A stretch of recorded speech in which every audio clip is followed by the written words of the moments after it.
అందరికీ నమస్కారం. నా పేరు పెండ్యాల భవాని, మాది పాలకొల్లు. మరొక 10 రోజుల్లో ఎన్నికల ఫలితాలు వెలువడబోతున్నాయి.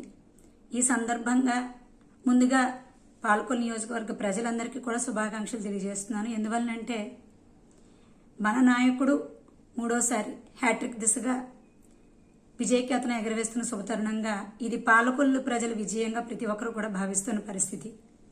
ఎందువల్లంటే మన పాలకొల్లు మన రామానాయుడు అనే నినాదంతో మన ముందుకొచ్చిన మన నాయకుడు నిమ్మల రామానాయుడు గారు 2014లో మీకు సేవ చేస్తాను, నాకు ఓటేసి నన్ను గెలిపించండి అని చెప్పిన ఎమ్మెల్యే నిమ్మల రామానాయుడు గారిని అప్పటి ప్రజలందరూ కూడా 5,000 మెజారిటీతోటి ఆయన్ని ఎన్నుకోవడం, నియోజకవర్గ శాసనసభ్యునిగా గెలిపించుకోవడం జరిగింది.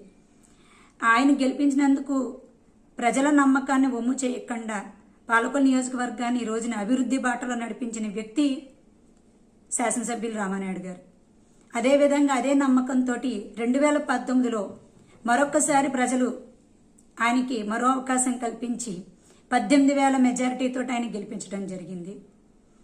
మరి ఆయన ఇచ్చిన వాగ్దానానికి తగ్గట్టుగా పాలకొల్లు నియోజకవర్గంలో ఎన్నో సంక్షేమ పథకాలని అమలు చేసి ఒక టిట్కోయ్ గృహాలను కట్టించడమే కాకుండా ఎన్టీఆర్ కళాక్షేత్రాన్ని, శ్మశాన వాటికని సుందరవనంగా తీర్చిదిద్ది నియోజకవర్గంలో ఏ ప్రాంతానికి వెళ్ళినా సీసీ రోడ్లు వేయించి ప్రజల కష్టాన్ని తన కష్టంగా భావించి తన కష్టం దైవానికి అందించి నిత్యం ప్రజల్లో ఉంటూ వారి యోగక్షేమాలను నిరంతరం గ్రహించే వ్యక్తి నిమ్మల రామానాయుడు గారు.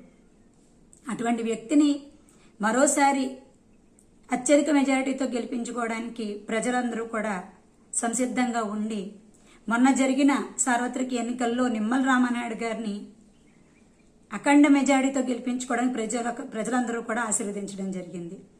ఎందువలన ఒక నాయకుడిని మనం ఎన్నుకుంటున్నాము అంటే ఎక్కడైనా సరే ఇది నాది, ఇది నా సొంతం, నా పాలకొల్లు, నా ప్రజానీకం అనే ఒకే ఒక్క నినాదంతో ఎమ్మెల్యే అనే ఒక 3 అక్షరాలు ఒక నియోజకవర్గాన్ని ఎంత అభివృద్ధి చేయొచ్చు అని చూపించడంలో రాజకీయ స్థితప్రజ్ఞుడు, అపర చాణక్యుడైన నిమ్మల రామానాయుడు గారిని గెలిపించుకోవడం అనేది ప్రతి ఒక్క నియోజకవర్గ ప్రజల విజయంగా ఈ రోజున ప్రతి ఒక్కరు కూడా భావిస్తున్నారు.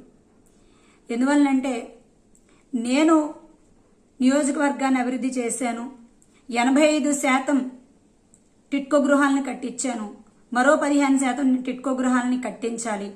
అక్కడ ప్రజలు ఇబ్బందులు పడుతున్న దృష్ట్యా వారికి ధర్మారావు ఫౌండేషన్ ద్వారా వాహన సదుపాయం కల్పించి టిట్కో గృహాల నుంచి బయటకు వచ్చే ప్రతి మహిళ కూడా ఇబ్బంది పడకుండా వారికి రవాణా సౌకర్యం, ఉచితంగా రవాణా సౌకర్యాన్ని ఏర్పాటు చేయడమే కాకుండా మరి ఈ రోజున ఎన్టీఆర్ కళాక్షేత్రం నిజంగా తెలుగుదేశం పార్టీ అధికారంలోకి వచ్చి ఉంటే కనుక ఈ పాటికే రామానాయుడు గారు కళాక్షేత్రాన్ని పూర్తి వైభవంగా తీర్చిదిద్ది అందులో ఎన్నో చక్కటి కార్యక్రమాలు నిర్వహించడం జరిగేది.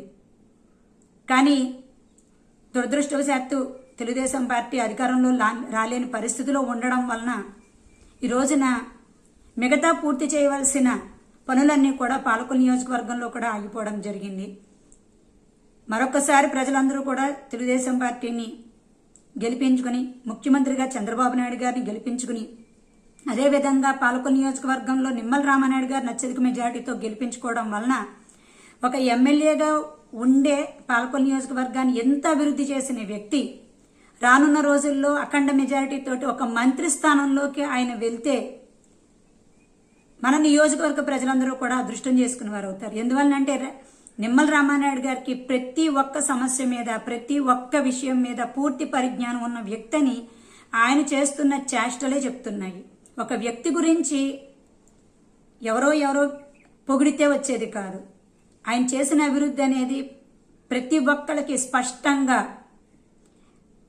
రామానాయుడు గారు అంటే ఏ ఒక్క కులానికో, ఏ ఒక్క మతానికో, ఏ ఒక్క పార్టీకో చెందిన వ్యక్తిగా కాకుండా ప్రతి ఒక్కళ్ళ మనల్ని పొందగలగడం అనేది ఆయన నిజంగా పూర్వజన్మలో చేసుకున్న పుణ్యం కాబోలనిపిస్తుంది ఒక్కొక్కసారి.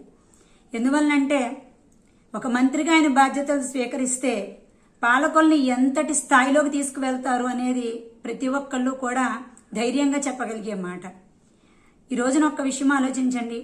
ఎన్నికలు అయిపోయాయి, నాయకులందరూ వారి కాస్త విలాసవంతమైన జీవితం గడపాలి, విశ్రాంతి తీసుకోవాలనే దృష్టితోటి ఎక్కడెక్కడికో విశ్రాంతి కోరుతూ వెళ్ళడం జరుగుతుంది. కానీ నిమ్మల రామానాయుడు గారు ఈ రోజున వృద్ధులకు పెన్షన్లు అందటం లేదు అని ఆ వృద్ధుడిని తన కారులోనే ఎక్కించుకుని సచివాలయానికి తీసుకెళ్లి సచివాలయ సిబ్బందితో మాట్లాడి అక్కడి నుంచి బ్యాంకుకి వెళ్ళి బ్యాంక్ మేనేజర్తో మాట్లాడి ఆ వృద్ధుడికి తగిన న్యాయం చేయమని చెప్పేసి అనేసి ఆయన నడిపిన విధానం కానీ, ఈ రోజున 6 కాలం కష్టపడి రైతన్న అకాల వర్షాలతోటి బాధపడుతుంటే వారిని ఓదార్చి పండిన పంటకి సరైన గిట్టుబాటు ధర అందించమని ప్రభుత్వాన్ని వేడుకుంటూ, అదేవిధంగా వారికి సంచులను కేటాయించమని చెప్పి వారి కష్టంలో నేను తోడుగా ఉన్నానని చెప్పేసి రైతు పక్షపాతిగా నిలబడిన తీరు చూసిన ఈ రోజున నియోజకవర్గంలో చిన్న చిన్న వ్యాపారులు అధిక వడ్డీకి అప్పుల పాలైపోతున్న పరిస్థితుల్లో వారికి మద్దతుగా వారికి అండగా నిలబడి ఒక పెద్ద తరహాగా పెద్ద మనిషిగా పెద్దన్నగా నిలబడిన తీరు కానీ, ఒక దమ్మైపర్తి కోడ్ కానీ బెజవాడ కోడ్ కానీ ఇవన్నిటిని కూడా సరిచేసి డ్రైనేజీ వ్యవస్థను సరిగా చేయటం వలన రానున్న వర్షాకాల పరిస్థితుల్లో నియోజకవర్గంలో ఎదుర్కోబోయే సమస్యల్ని ముందుగా మేల్కొల్పి అధికారులను అప్రమత్తం చేసే విషయంలో కానీ, ఈ రోజున ఎక్కడ చూసినా రాష్ట్ర